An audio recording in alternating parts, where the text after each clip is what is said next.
Good morning प्यारे बच्चों। कैसे हो आप सब? उम्मीद करती हूँ सभी अच्छे होंगे। तो बेटा आज हम पढ़ेंगे हिंदी पाठमाला बसंत भाग 1 का 11वां पाठ, जो देखकर भी नहीं देखते। बेटा ये हेलन केलर ने लिखा है, तो उन्होंने अपने बारे में लिखा है। यानी कि हेलन केलर जो थी वो बचपन से ही ना देख पाती थी ना सुन पाती थी। उनकी देखने की और सुनने की शक्ति खत्म हो गई थी बचपन में ही, जब वो 1.5 साल की थी। तो बेटा इसमें हेलन केलर ने अपने जीवन में महसूस होने वाली बातों के बारे में बताया है कि मैं जो देख नहीं सकती, सुन नहीं सकती, वो भी सब चीज़ों को महसूस कर सकती हूँ, लेकिन जो देख सकते हैं वो क्यों नहीं महसूस कर सकते। तो बेटा इसी के बारे में उन्होंने कुछ बातें बताई हैं, तो देख लेते हैं एक बार। कभी कभी मैं अपने मित्रों की परीक्षा लेती हूँ, यह परखने के लिए कि वह क्या देखते हैं। हाल ही में मेरी एक प्रिय मित्र जंगल की सैर करने के बाद वापस लौटी। मैंने उससे पूछा, आपने क्या क्या देखा? तो बेटा यहाँ पर लेखिका बताती हैं कि वह अपने मित्रों की कभी कभी परीक्षा ले लेती हैं, उनसे बात ही बातों में पूछ लेती हैं कि आपने जंगल में सैर की है तो आपने वहाँ पर क्या देखा। अपने प्रिय मित्र से पूछा कि आपने वहाँ पर क्या देखा। कुछ खास तो नहीं, उनका जवाब था। मुझे बहुत अचरज नहीं हुआ, क्योंकि मैं अब इस तरह के उत्तरों की आदी हो चुकी हूँ। मेरा विश्वास है कि जिन लोगों की आंखें होती हैं वे बहुत कम देखते हैं। तो बेटा यहाँ पर देखिए, लेखिका कहती हैं कि जो उनकी मित्र होती है, सहेली होती है, वो कहती है कि कुछ खास नहीं देखा। उन्होंने जवाब दिया कि कुछ खास नहीं।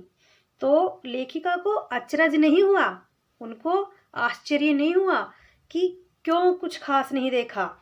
उनको ऐसे बातें सुनने में या फिर ऐसे उत्तर मिलने पर कोई अचरज नहीं होता था। वो इन सब चीज़ों की आदी हो चुकी थी, तो उन्हें कोई आश्चर्य हुआ ही नहीं कि कुछ खास नहीं देखा। उन्होंने सोचा कि जिनके पास आंखें होती हैं वो कुछ खास नहीं देखते, ऐसा हो ही नहीं सकता। तो आगे देख लेते एक बार। क्या यह संभव है कि भला कोई जंगल में घंटा भर घूमे और फिर भी कोई विशेष चीज़ ना देखें? तो यहाँ पर लेखिका कहती हैं कि ऐसा क्या हो सकता है क्या कि कोई इतनी देर तक या घंटा भर 2 घंटे आराम से जंगल में घूम रहा है और उसने कुछ भी खास दिखाई नहीं दे रहा है। ऐसा हो ही नहीं सकता है। मुझे जिसे कुछ भी दिखाई नहीं देता, सैकड़ों रोचक चीज़ें मिलती हैं जिन्हें मैं छूकर पहचान लेती हूँ। मैं भोजपत्र के पेड़ की चिकनी छाल और चीड़ की खुरदरी छाल का स्पर्श से ही पहचान लेती हूँ। तो बेटा यहाँ पर बताती हैं लेखिका कि ऐसा तो हो ही नहीं सकता है कि लोग इतनी देर घूमे, घंटा भर घूमे और उन्हें कुछ विशेष चीज़ दिखे ही नहीं। और मुझे देखिए, मैं कुछ देख भी नहीं सकती हूँ, सुन भी नहीं सकती हूँ, फिर भी मुझे इतनी सारी चीज़ें मिल जाती है देखने के लिए या महसूस करने के लिए। फिर लोगों को क्यों नहीं मिलती है? उनके पास आँखें हैं फिर भी क्यों नहीं देखते हैं वो, और मेरे पास आँखें भी नहीं हैं फिर भी मैं इतनी सारी चीज़ों को महसूस कर लेती हूँ। वो सिर्फ हाथ से ही, यानी कि टच से ही, स्पर्श से ही पहचान लेती है कि ये भोजपत्र का पेड़ है या फिर चीड़ का पेड़ है। अगर चिकनी छाल जिसकी है तो वो भोजपत्र का पेड़ है, और जिसकी खुरदरी छाल है वो चीड़ का पेड़ है। वो इस तरीके से पता लगा लेती हैं।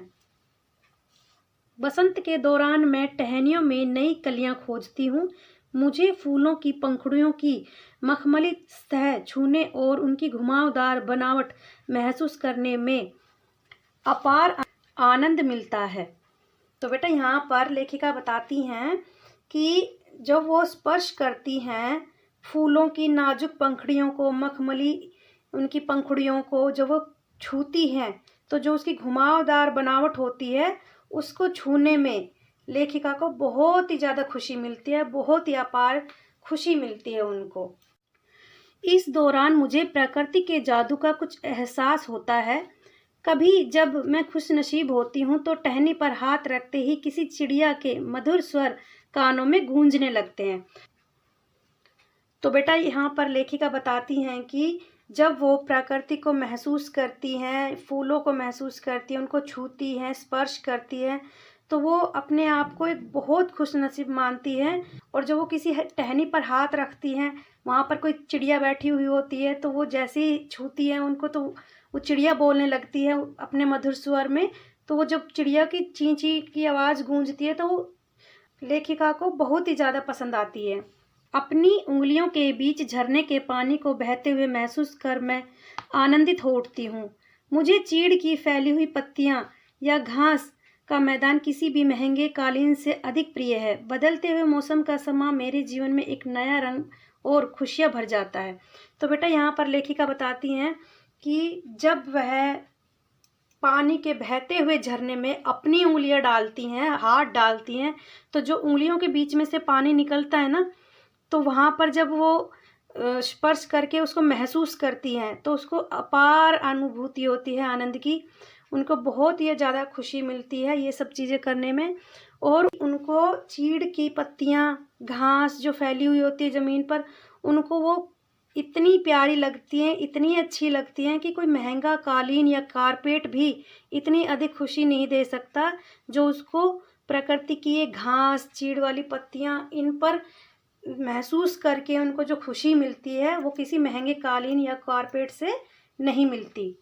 कभी कभी मेरा दिल इन सब चीज़ों को देखने के लिए मचल उठता है, मगर मुझे इन चीज़ों को सिर्फ छूने भर से इतनी खुशी मिलती है, तो उनकी सुंदरता देखकर तो मेरा मन मुग्ध ही हो जाएगा। तो बेटा देखिए यहाँ पर कहती हैं कि कभी कभी मेरा मन इतना मचल उठता है इन सब चीज़ों को देखने के लिए, मतलब इतनी इच्छा जागती है मुझे देखने के लिए इन चीज़ों को, कि सिर्फ मैं सोचती हूँ कि अगर मैं इनको सिर्फ छूती हूँ, इनको टच करती हूँ, इनको स्पर्श करती हूँ, तभी मुझे इतनी खुशी मिलती है। और सोचो अगर मैं देख सकती इनको तो मुझे कितनी खुशी मिलती। वो यहाँ पर अपनी इच्छा जाहिर कर रही हैं। परंतु जिन लोगों की आंखें हैं वे सचमुच कम देखते हैं। इस दुनिया के अलग अलग सुंदर रंग उनकी संवेदना को नहीं छूते। मनुष्य अपनी क्षमताओं की कभी कदर नहीं करता। वह हमेशा उस चीज की आस लगाए रहता है जो उसके पास ही नहीं है। तो देखिए यहाँ पर कितनी अच्छी बात बताई गई है कि मनुष्य के पास आंखें होते हुए भी वो सारी चीज़ों को महसूस नहीं कर सकते। वो सिर्फ उन चीज़ों के पीछे भागते हैं जो उनके पास नहीं होती है। मतलब कि उनके पास आंखें हैं तो उनका वो सही से इस्तेमाल नहीं करते कि किस तरीके से हमें अच्छी चीज़ों को देखना चाहिए, महसूस करना चाहिए, स्पर्श करके उसका आनंद का एहसास करना चाहिए। वो लोग ये सब नहीं देखते। जो उनके पास नहीं होता है वो हमेशा उसी के पीछे भागता है। यह कितने दुख की बात है कि दृष्टि के आशीर्वाद को लोग एक साधारण सी चीज़ समझते हैं, जबकि इस नियामत से जिंदगी को खुशियों के इंद्रधनुषी रंगों से हरा भरा किया जा सकता है।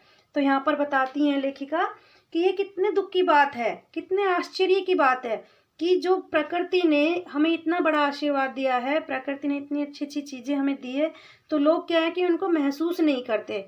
उनके पास आंखें होते हुए भी वो उनको देख नहीं सकते हैं। और इतने सारे जो इंद्रधनुषी रंग दिए हैं प्रकृति ने, इतना हरा भरा जीवन दिया है, उन खुशियों को वो कभी महसूस नहीं कर सकते हैं। लेकिन हमें ये सब आशीर्वाद किसने दिया है? प्रकृति ने। तो इन सभी प्रकृति की जितनी भी चीज़ें होती हैं उनको वो लेखिका अपने हाथ से छू करके, स्पर्श करके बहुत ही ज़्यादा खुशी महसूस करती है। तो बेटा यह था हमारा छोटा सा पाठ, जो देखकर भी नहीं देखते, हेलन केलर द्वारा लिखित। तो बेटा यहाँ पर हेलन केलर ने अपनी जीवनी बताई है, अपनी जीवन में घटी हुई घटनाएं बताई गई हैं। तो बेटा एक बार उनके बारे में भी थोड़ा सा देख लेते हैं। लेखिका के बारे में। हेलन केलर 1880 से 1968, अमेरिका, एक ऐसा नाम है जो घोर अंधकार के बीच भी रोशनी देता रहा। तो बेटा हेलन केलर का जन्म 1880 में हुआ और उनकी मृत्यु 1968 में हुई थी, और वो अमेरिका में उनका जन्म हुआ था। कल्पना करो कि जो सुन ना सकता हो, जो ना देख सकता हो, फिर भी वह लिखना, पढ़ना और बोलना सीख ले, भरपूर आशा आकांक्षा के साथ जीवन जीने लगे और उसके योगदान दुनिया के लिए यादगार बन जाए। तो बेटा यहाँ पर देखो कितनी अच्छी बात बताई गई है कि जो इंसान देख नहीं सकता, सुन नहीं सकता, उस इंसान ने अपने जीवन में लिखना भी और पढ़ना भी सब कुछ सीखा हो। ऐसी थी हेलन केलर। जब वे 1.5 वर्ष की थी, बचपन की एक गंभीर बीमारी की वजह से उनकी देखने और सुनने की शक्ति जाती रही। तो बेटा यहाँ बताया गया है कि जब हेलन केलर 1.5 वर्ष की थी, मात्र 1.5 वर्ष की थी, तो उनकी सुनने की और देखने की शक्ति चली गई थी किसी बीमारी की वजह से। लेकिन उन्होंने हार नहीं मानी। कॉलेज के दिनों में ही प्रकाशित अपनी आत्मकथा स्टोरी ऑफ लाइफ में वे लिखती हैं, मुझे ये तो याद नहीं है कि ऐसा कैसे हुआ, लेकिन ऐसा लगता है कि रात कभी ख़त्म क्यों नहीं होती और सुबह क्यों नहीं आती। तो बेटा यहाँ पर देखिए लेखिका कितनी बड़ी बात बोलती हैं कि मुझे ये तो नहीं पता कि ये सब कैसे हुआ मेरे साथ, लेकिन मुझे सिर्फ इतना पता है कि ये जो रात है ये कभी ख़त्म ही नहीं होती है। तो सोचो बेटा, जब कोई इंसान जो देख नहीं सकता तो वो तो यही सोचेगा ना कि मेरे सामने तो हमेशा ही अंधेरा रहता है, उनके लिए तो सुबह भी, दोपहर भी, रात भी सब एक समान होती है। तो यही बात यहाँ पर लेखिका बताती हैं कि मैं सिर्फ यह महसूस करती हूँ कि एक रात है जो कभी ख़त्म नहीं होती और सुबह कभी नहीं आती। ये बात उन्होंने अपनी एक आत्मकथा में लिखी है जिसका नाम है स्टोरी ऑफ लाइफ। दुनिया की सभी भाषाओं में इस किताब के अनुवाद हुए हैं। इसके अलावा भी उनकी 10 पुस्तकें और सैकड़ों लेख प्रकाशित हुए हैं। उन्होंने दुनिया भर में घूम घूम कर अपने जैसे लोगों के अधिकारों और विश्व शांति के लिए काम किया है। हेलन केलर भारत भी आई थी। तो बेटा यहाँ पर बताया गया है कि जो इन्होंने यह आत्मकथा लिखी थी स्टोरी ऑफ लाइफ, इसके अलावा उन्होंने 10 पुस्तकें और भी लिखी हैं और सैकड़ों लेख भी लिखे हैं जो प्रकाशित हुए हैं। और उन्होंने दुनिया भर में घूम घूम कर अपने जैसे लोग, यानी कि जो देख नहीं सकते, जो सुन नहीं सकते, उनके अधिकारों के लिए काम किया है। और हेलन केलर जो थी वो भारत भी आई हुई थी। बेटा यह था हमारा छोटा सा पाठ, जो देख कर भी नहीं देखते। तो उम्मीद करती हूँ बेटा आज का पाठ आपको अच्छे से समझ में आ गया है। अगर वीडियो अच्छी लगी हो तो एक लाइक ज़रूर करना, चैनल को सब्सक्राइब करना। जय हिंद, वंदे मातरम।